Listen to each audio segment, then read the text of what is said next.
Today I'm playing a deck that is currently dominating the global tournament, and I thought to myself, if it's doing so well there, it should probably do pretty well on ladder as well. So we're going to try and push to top 100 with this deck. Really weird deck, pairing the bats with lava, which is kind of weird. Before I forget, don't forget to use creator code invader in the shop. Thank you so much. But yeah, it's really weird. Bats Evo plus the Barbs Evo. You get a relatively cheap deck. There's no Tombstone. There's a Guards Barbs combo. And then there's the Snowball, of course, which is one of the best spells in the game. Marginally better than the Zap, I think. Because the Zap is good against Infernos. Inferno Tower. It might be prevalent later. Nobody uses Inferno Tower right now, so we don't really need it. Snowball is just better in a lot of ways, I think, especially after its recent rework. It gives it like 3.5 seconds of slowdown, which is ridiculous. But yeah, with no big spell decks, Snowball is pretty necessary, I'd say, because you can beat people who do have those tricky cards that don't die to Snowball arrows. Oh, jeez. Oh, my God. Okay. Okay. Wait. He's not even gonna get a hit. Bruh, that's so stupid. But yeah, you have to use the Snowball in decks like this because we don't have a Fireball to take out certain units. Now's a good time to go with Lava Hound. He doesn't really have anything to pressure me. And we're going to use Barbarians here safely because he doesn't have the Evo Bomber anymore. So that's very good. But yeah, I mean, we can counter push here with one lane and then push with our other lane. And as I said earlier, we kind of want to wait till double elixir anyways to push. And so here I realize I don't think I'm defending this Mega Knight. There's nothing I have for this Mega Knight. So I'm going to focus on, yeah, these Evo Bats are in cycle, so we need to use the arrows on them because they don't die to Snowball unless you predict them, which is really hard to do, by the way. So that was just a good example of when to sack and when not to sack, I think, because a lot of people ask me about that. And so they're like, you know, when do I sack things? You know, it's obviously it's situational, but places where you literally can't defend is kind of like you need to sack. You can't just try and defend. And mainly it's after I go lava. If I go with my lava and my loon, I'm too deeply invested into that push to just drop it and let it die to like bats. That's you don't want to do that. You usually don't want to do that. Oh my god. Oh my god. Okay. Because that was getting 2 hits. I'm sorry, that was getting 2 hits. That was 600 damage if I let that connect. So we're going to use the bats here, and they are going to start to heal up. And he zaps. Yes, beautiful. You have to zap them instantly, or else they are going to recover a bunch of health. And they're coming in, and I don't know what he's got for them. Our bats are going to take on his bats. Dude, and we predict the bombers, so the bats don't have any distractions. He zaps them again, and they're still alive, bro. Those one pair of bats survived 2 zaps. That's genuinely crazy. GG, I love the bats right now. This guy's a lava clone player. You know what we do to lava clone players? This is what we do to lava clone players. I'm going balloon, and I'm going to snowball his bats. Because nothing else is going to do any damage. I mean, we have a cannoneer to deal with, but bats. There we go. And we're going to hit everything with the snowball. That's, oh my god. Yes, sir. That was beautiful. Literally just beautiful. And that's the key to defending lava. Applying pressure, spending like 3 elixir to defend it. Boom. I actually like bats on offense against the cannoneer. It always forces something out because the cannoneer actually would die to the bats right there. So that's kind of nice for us. And he's still, I think, going to have to try and find a way to defend these guards and the bats. I know there's only like 2 guards, but he's not defending this. So we're going to split barbs. Ooh, I don't know about that lava, buddy. That tower's gone. We're going to go Mega Minion again. But in a nutshell, you can kind of look at this to determine how not to play. Because I went in and forced him to sack his lava. He sacked his lava for 3 elixir and he got all of like 400 damage for it. So that's exactly what you don't want to do as a Lava Hound player. You don't want to let your whole push die. And so here we're going to get the arrow's value of the century. We almost take out everything here. And oh, I won't have enough elixir for the guards. Oh, that's unfortunate. So we are going to lose our left tower, but that's okay because I made a point to make sure we, if you take a look at the right tower over there, I made sure to make a point that we would do some damage if we were going to give up our tower. So he goes lava. We're just going to go Mega Minion first, just so I can cycle back to 2 Mega Minions faster because I don't have great defense. So if he starts cloning things, it's not going to go very well. Let's just say that. And so we're going to go barbs, and I believe we can just arrows here. This is really good arrows just to damage the flying machine and kill the bats. Really, all we need to do there was kill the bats because they don't die to snowball once they heal. And this is looking pretty good now. As I said, we were trying to get them 2 mega minions down, and we do. So he's going to try and take our king tower. It's not going to work out. But yeah, GG's against lava clones. Pretty dead deck. But hey, we're still able to beat clone decks and spam decks because we do have a very good fast cycle. And we have arrows, we have snowball, and we do have the evolved bats. I'm starting to like the evolved bats more and more. I used to like just discard the idea of even playing bats. They got a few buffs though, and I'm now loving them. I think they're very good, and especially that you can kind of spell bait on a large scale because they won't die to zap or snowball if they even hit once. So that's kind of why they're very good at spell baiting. You compare them with the lava pups and I guess the guards and everything. You're gonna need a bigger spell to try and take them out. So it's nice. You got to time them well, but they still are pretty nice. And so we don't actually. Ooh, this one. You're gonna let the one guard kill your little prince? All right, I guess not. But that's fine with me. We're gonna get a lot of damage because he got a lot of damage, but also we're gonna get a lot too. Oh, that's not the right lane. You got to put that in the left lane, buddy. This is going to... 1, 2, 3. Yes, sir. And I mean, now we can just go balloon because he doesn't have a good counter in cycle to it. And he splits. So I'll also split here. We're going to give up a battle ram charge, but... I mean, we get 2 balloon hits for it, so I'm willing to trade that defense or that damage any day. You can have a couple 1,000 damage if I get 1,500, That's fine with me. We took him down to 1 HP.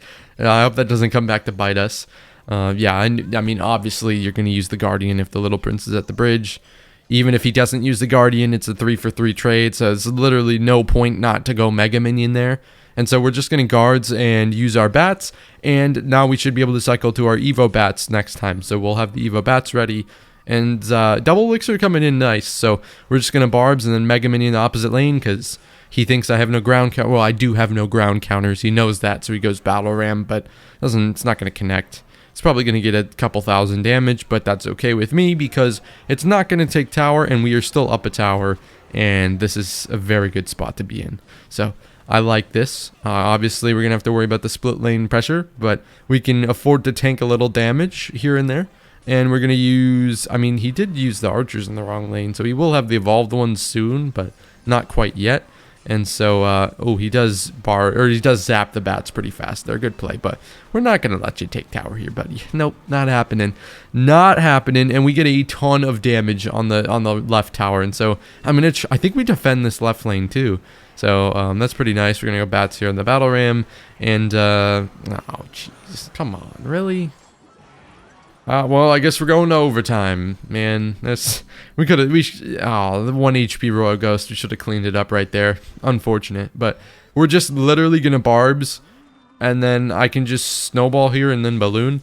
Because if we snowball first, they're going to attack really slow. And so fireball won't kill the balloon fast enough. So that's just GG's.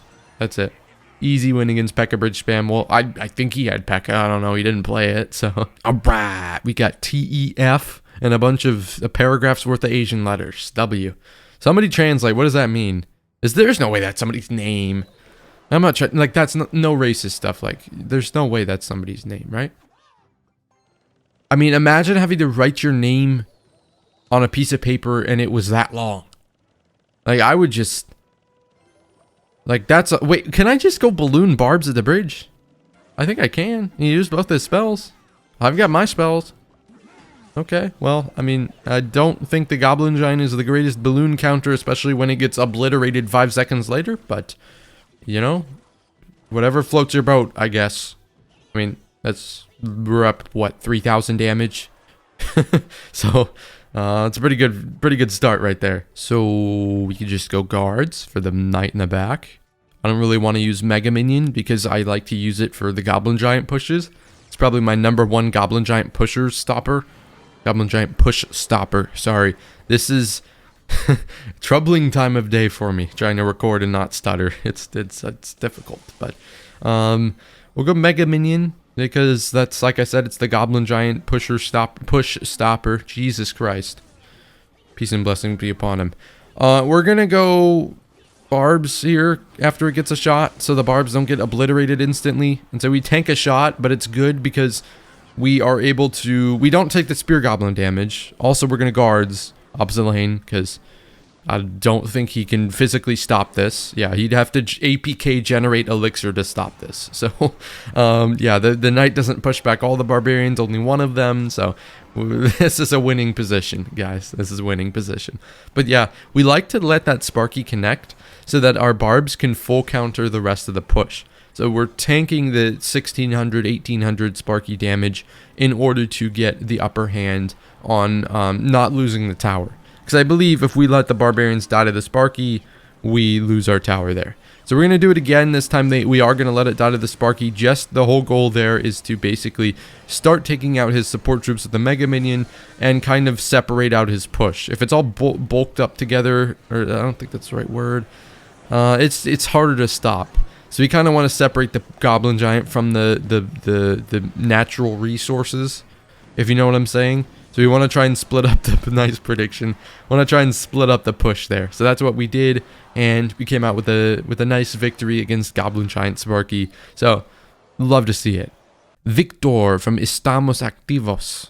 That was good. My accent's getting better every day, bro. Every time it's getting more and more better.